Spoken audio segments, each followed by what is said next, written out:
The film begins in the jungles of Brazil. We meet Anna, who wants to complete her mission, but her partner tells her not to as it is too dangerous outside. Anna disobeys her partner and sets off on her bike to complete the mission. We see two men in the jungle watching her. They decide to take the river to catch Anna. Before they can catch her, one of the men is caught by an anaconda jumping out of the water. The scene cuts to California. We see a film director, Doug, explaining the story of a film to someone. In this film, a couple will fight a monster creature, and the girl will win by brutally killing the creature. But the people sitting in front of him don't like his idea. As it turns out, Doug is a wedding photographer, and the couple wants Doug to take a cute video for them. Doug, who had a passion for shooting action and creature movies, is left with no dreams. Then we meet Ronald. Ronald is a struggling actor in Hollywood, and even when he's offered a small role as a doctor, which he can't perform well despite numerous takes, leading to his dismissal. While leaving the studio, Ronald sees a poster for the movie Anaconda, which was supposed to be released in 1997. The movie then flashes forward 2 days, and we see Doug's surprise birthday party at his house. All of Doug's childhood friends are present, and we also see Ronald at the same party, and it's revealed that he's also Doug's childhood friend. They used to be a group of 4, and of those 4, Doug and Ronald were struggling in their own lives, but their other 2 friends, Kenny and Clary, were both successful in their lives. But this time together, it felt like the 4 of them were still friends like before. Ronald had planned that on Doug's birthday, they would watch a movie directed by Doug himself, a movie they had made together during high school.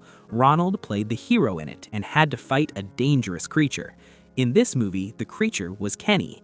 The creature was about to attack the 3 friends, but Ronald declares, "No one can harm my friends." He picks up a gun, shoots the creature, saving his friends. Thus, their movie has a happy ending. Everyone was overjoyed after watching the movie, and Ronald wanted them to experience it again. He wanted to make a similar movie. He also had a big surprise for Doug. He had acquired the copyrights to a novel from the Anaconda novel series. Many Anaconda novels had been made into movies before, and they were huge fans of the Anaconda franchise. Ronald now wanted the 4 of them to reunite and make a low-budget Anaconda movie. The idea was great, and everyone liked it, but the problem was that after acquiring the copyrights, Ronald had no money to make the film. He told his friends that they should take out a loan and make the movie. Doug, who had to earn money to support his family, feared that taking out a loan would put his family in trouble, so he backed out of the idea, and Ronald didn't say anything to him. When he returned home, he found his son watching the movie he had made. Doug's son asked him, "Dad, you're such a great director. Why don't you make a new movie?" His wife encouraged him to follow his passion, and he discussed Ronald's idea with her. And then, after a day or 2 of boring work, he decides to work with Ronald on his idea. With Ronald's approval, they begin preparing to make the movie. They apply for loans from banks and plan to travel to the Brazilian jungles to shoot the entire movie. To shoot this movie, they need a snake that resembles an anaconda, or even an anaconda itself. Kenny uses his intelligence and calls a snake breeder. He brings a truly terrifying anaconda-like snake, which almost scares Ronald, as Ronald had to fight a snake like a hero. He's terrified, but the snake man explains that this snake isn't poisonous, because it's not an anaconda at all. The real anaconda lives in the jungle. Ronald agrees to shoot with this snake. The scene cuts. We are introduced to Anna again, the same girl seen at the beginning of the movie. She's still hiding from the men who were after her. This time, she even enters a bar and notices that the man has followed her again. There, she steals the keys to a yacht and escapes. This yacht was actually arranged by Ronald's group so they could shoot the film deep in the Brazilian jungle. Anna lies to them, saying, "I'm your driver." Thus, they escape the area with the snake, evading the man who is after them. They also move the snake into their yacht, but the mistake is that the snake's box breaks while keeping it there. Now they reach the location where they were supposed to shoot. Many scenes are shot with Ronald and Clary, but they have a lot of fun doing it. Night falls, and Ronald is asleep when he suddenly hears the sound of something crawling. As he turns to look over at his bedside, he sees a huge anaconda. He screams loudly, and everyone gathers. It turns out it wasn't a real anaconda. It was the same snake that had escaped from its cage, the man who owned the snake. They start taunting the man, who apologizes to Ronald and the group, saying it was his fault. He should have checked the snake's cage again later. He tells them, "This snake will never bother you again. I take responsibility for it." Morning arrives, and it's shown that Ronald was supposed to shoot with the same snake that day, but Ronald was terrified. The scene required Ronald to catch the snake with his own hands and also speak some lines to his friend, Clary. However, due to his fear of snakes, he can't even deliver his lines properly. He doesn't even finish the scene, throwing the snake into the water, which crashes into the fan beneath the boat, killing it. Everyone is deeply saddened by this. There was nothing they could have done. They burn the remaining snake's body at night and pray for its good afterlife. While they're doing this, one of Anna's enemies spots Anna and is about to report her to his leader when we see the anaconda on his boat, which attacks him. It's a complete anaconda, which kills him by gripping his entire body. We then cut back to Ronald's ship, where Ronald is now deeply saddened. Upon Snake Man's inquiry, Ronald explains that he's a struggling actor in Hollywood, never landing a lead role, let alone a good supporting role. Fed up with this, he decided to make this movie. Now, without the snake, he won't be able to complete it. Hearing this, the Snake Man becomes emotional and promises Ronald that he'll catch a large snake that very night and extract its venom so Ronald can complete his movie. He then leaves to fulfill his promise, where the man sets out into the jungle on this mission that very night.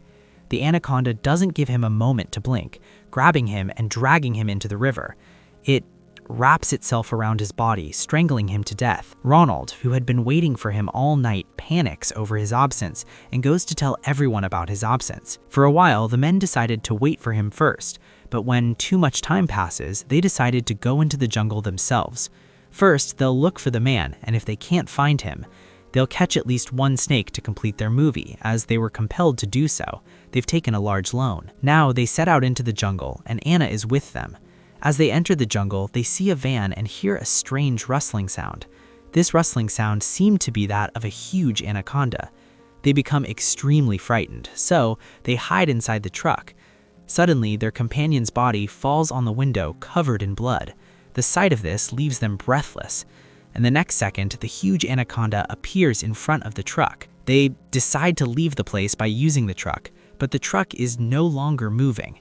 To save his companions, Doug decides to risk his life and goes out to repair the truck. During this time, he is spotted by an anaconda. The anaconda, with its large mouth wide open, was approaching him, ready to eat him, but his companions pull him inside the truck and quickly close the door, saving him. Before they can leave, the men who were after Anna now come after them. Anna tells them that these men are mafia members who live in the jungle to avoid the police and have come to rob them. As she explains, Anna picks up a gun from the van and starts shooting the men pursuing her, as if she were a real soldier. Doug is very impressed by her action style. They somehow manage to get back inside their ship, and we see that the leader, who was after Anna, also comes after them and points a gun at the four friends. But just in time, Anna appears from behind and fires a gun at his head, knocking him unconscious. She then tells the four men that it's no longer safe for them to stay here, and that they must leave the island to save their lives. She discusses with Ronald and Doug how she can get them out of the jungle and off the island as quickly as possible, so they can catch a flight back home. But Doug and Ronald tell her, "We don't want to go back because we have taken a huge loan to get here, and we won't go back without making a movie." Anna, ostensibly a driver, is forced to comply and stay with them. We see Doug working on a laptop all night on the script, giving all of Ronald's main roles to Anna because Anna's style was so impressive, and he believed that if Anna played the lead role in the movie, it would be a super hit. In the morning, he shows everyone his script and explains that he cast Anna in the lead role so that his movie can soon be nominated for an Oscar, because movies where a girl leads the action increase their chances of winning an Oscar. Everyone loved his idea and the new script. Ronald and Clary asked, "What will our roles be?" Doug explains, "You and Clary will go to the forest to find treasure, and Anna will corner you, and then Anna will save you all." After liking the idea, everyone starts shooting the new script, and Doug shoots many scenes with Anna. This angers Ronald and Clary, as Doug seems to be neglecting his own friends and forgetting them. They also realize that after all the scenes he shot with Anna, their characters will seem very small. But Doug tells him, whatever I'm doing it for the good of all of us. We have to make this movie a hit. And Anna, because if she actually performs the stunts, it will look much more natural on screen. Hearing this, Ronald becomes even more enraged. He lashes out at Doug, saying, "It was my idea. You can't use it like this without me." While they were arguing, they saw a huge ship pass by, carrying several famous Hollywood actors. This ship had been specially prepared for the shooting. A poster of Anaconda adorned it, and this is where Ronald's big secret is revealed. He didn't even own the rights to the movie and novel he was talking about. Sony actually owned those rights, and they were the ones making the movie. Ronald's three friends were devastated by this. Having spent everything on the movie, everyone was furious with Ronald for having suffered such a huge loss because of his lies. But Ronald tells them that because of my lie, your lives started changing. If I hadn't given you this idea, you wouldn't be here today. You would be making your boring videos, and Kenny and Clary would be busy with their useless jobs. Hearing this, Ronald becomes angry and decides to leave alone. He had decided that now he would go to Sony and make a movie with them, even if he got a small role. He leaves his friends, and they also decide to leave. Ronald was just a little ahead when he saw that the huge ship that he had seen just a moment ago was now destroyed. It lay there devastated. There was a strange commotion here. He couldn't understand what had happened. Then the assistant director appeared before him, excited to see him, as if Ronald had come to save her from something. The assistant director waved to him, and before Ronald could reach her, a huge anaconda snatched the assistant director in a millisecond, and Ronald was terrified to see this, and he immediately returned to his boat. Back on Ronald's ship, everyone else was still fighting because Ronald had left, and Doug was insistent that he would complete the filming with Anna, but his friends were not ready to do so.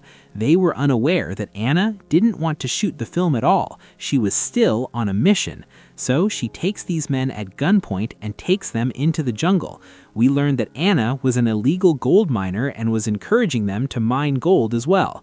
When they return to the boat with a large amount of supplies, they find they have collected a significant amount of gold. Anna is still holding them at gunpoint when the same man who was after Anna from the beginning of the movie arrives on the boat again. He is actually a police officer who wants to capture Anna because she is forcibly stealing the jungle's treasure. Before he can shoot Anna, Ronald, who is hiding in the jungle and is unaware of the area, shoots the officer. The officer falls down wounded, and Anna takes advantage of the situation, shooting him dead. Then she holds everyone at gunpoint again and demands they work. At this moment, just like before, the anaconda leaps out of the water, carrying Anna away in its mouth. Anna's story ends there. This was the first time these three had ever seen this. They were terrified by the sight. They ran into the jungle to escape, only to find Ronald there too. Panicked, they ran into the jungle and got lost. They couldn't find a way out. When they panicked and started shouting, the anaconda appeared again, attacked Doug from above, and carried half of his body in its mouth. The sight of this shattered the three friends. Their friend was dead. They were devastated. They stood there in shock when in the next second, the anaconda threw their friend's body back. They see their friend lying in a pool of blood, dead, and the three of them, fearing for their own lives, began to mourn his death. After a while, Kenny snaps everyone out of it and declares he's dead now, but we three must save ourselves. To save themselves, he decides to use his friend's body as bait, saying they will take the body to a spot in the jungle where an anaconda is likely to attack, thus escaping the attack. They then hang Doug's body like a scarecrow in the middle of the field and place a pig on top of it, believing the pig, which was also dead, would be the perfect bait for an anaconda. After this, they flee. While running, they feel something strange. They hear someone screaming from behind. Turning back, they realize their friend was still alive. Not only was the friend alive, the pig placed on his head was also alive. Worse, the anaconda had also arrived to eat them. They were terrified. Doug also ran for cover, But the anaconda was quickly following them, and the pig that had just awakened on his head was also terrified. To save himself, Doug lifted the pig from his body and threw it into the anaconda's mouth. Finally, they escaped. While fleeing, they reached the same spot on the island where Sony had set up the Anaconda movie. Here, we are shown that numerous bombs had been planted to kill the anaconda, and indeed, an anaconda had arrived. Clary was almost killed, but the hero was still alive, and seeing the four of them, he tries to save them and shoots the anaconda from behind, just like in the movie. After rescuing them, he takes them to a set and tells them that small bombs have been planted all over the set. Find the controller and you can escape the anaconda. After telling them all this, the hero is about to leave. They ask, "Where are you going?" He explains, "My friends are out in the jungle, and there are no bombs in the jungle that can kill the anaconda, and I can't leave my friends alone." While walking, they find the bomb's controller and decide to kill the anaconda and bring it back to the set. They risk their own lives and, sitting inside a vehicle, start making noise near the island to attract the anaconda. As soon as the anaconda comes after them, Kenny and Clary, seeing an opportunity, start detonating bombs near the set with the controller. But all these blasts are in vain, as the anaconda is not harmed by any of the blasts, and it again goes after Doug and Ronald. Before the anaconda can kill them all, Ronald musters courage and steps forward to save everyone's lives. He utters the same line from his childhood movie, "No one can kill my friends while I'm around." Saying this, he takes out his pistol and fires at the anaconda. He fires at a gas cylinder, causing a massive explosion. The blast rips the anaconda's body apart, killing it. Finally, all of them are saved. After this, we finally see the four of them walking out of the place together. In the movie's post-credit scene, we learn that they had shot everything as a movie, and finally, Doug had his movie aired in theaters, earning them a lot of money and even winning awards. After making this movie, all of these people's lives had changed. They had some money. Ronald and Clary had decided to get married, and their pre-wedding shoot was exactly what Doug had wanted, an alien action thriller-themed film. Ronald had finally started getting some good roles in Hollywood. Doug, no longer a struggling director, receives a visit from a prominent director who initially tells him that he made the Anaconda movie without the rights, which frightens him. But when the director tells him that she loved it so much and wants him to direct the real Anaconda movie, Doug is overjoyed. He is unable to control his happiness and faints right there, and the movie ends showing him like this.